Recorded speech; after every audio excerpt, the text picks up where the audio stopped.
আমার সন্তান ভূমিষ্ঠ হওয়া কিছুদিন বাকি আছে। দিনদার সন্তান পাওয়ার জন্য কি কি আমল বেশি বেশি করা উচিত? একজন গৃহিণী প্রশ্ন করেছেন।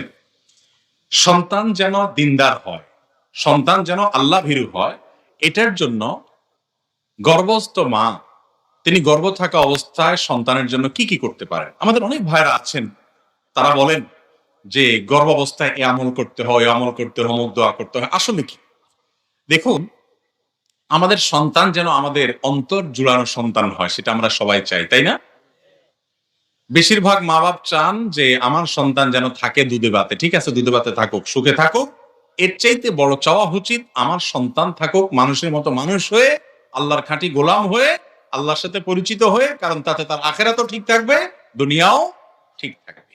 আর এটা যেন থাকে, সেজন্য গর্ভাবস্থায় বিশেষ করে একজন মা তিনি আল্লাহর কাছে বেশি বেশি সাধারণভাবে দোয়া করবেন, আল্লাহ আমার সন্তান যেন নেককার হয়, আল্লাহ আমার যেন একটা ভালো সন্তান হয়, সে যেন আল্লাহ ভীরু হয়, সেজন্য আল্লাহ আপনাকে চিনে, সেজন্য মুত্তাকি পরহেজগার হয়। বিশেষ করে কিছু দোয়া কোরআন হাদিসে শেখানো আছে, সেগুলো বলতে পারেন। জাকারিয়া আলাইহিস সালামের দোয়াটা পড়তে পারেন, ইব্রাহিম আলাইহিস সালামের দোয়াটা পড়তে পারেন। আল্লাহ কোরআনে সূরা ফুরকানের ৭৪ নম্বর আয়াতে যে দোয়া শিখেছেন সেটা পড়তে পারেন।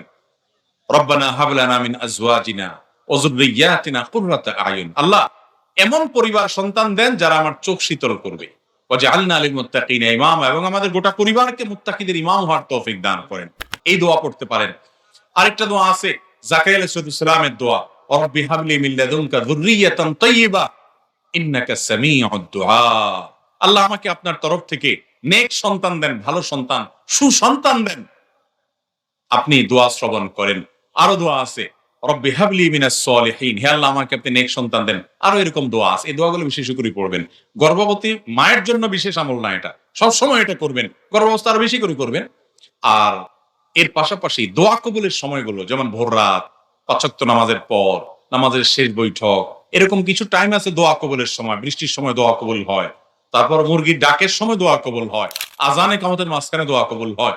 দোয়া কবুলের যে জায়গা, শুক্রবারে দোয়া কবুল হয়। শুক্রবার একটা বিশেষ সময় আছে, অনেকে বলছেন আসর থেকে মাগরিব এবং সূর্য ডুবার আগে। এই টাইমগুলোতে দোয়া কবুল হওয়ার সম্ভাবনা বেশি থাকে।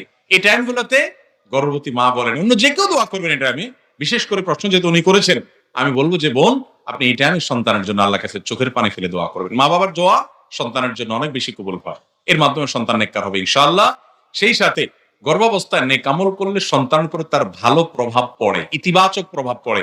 কোরআন তেলাওয়াত করা, ভালো ভালো কাজ করা, গুনাহের কাজ না করা, হারাম জিনিস না দেখা, মোবাইলে, টেলিভিশনে, এই টাইমে অন্য সময় তো করতেই হবে, বিষয় বুদ্ধিকে খেয়াল করা, এগুলোর মাধ্যমে ইনশাআল্লাহ নেক সন্তান আল্লাহর কাছ থেকে আশা করা যেতে পারে। বাকি এমনি গর্ভাবস্থায় করার জন্য আলাদা কোনো হাদিসে পৃথক কোনো আমল বলা হয় না, আমি যতটুকু জানি। আল্লাহু আ'লাম বিসওয়াব।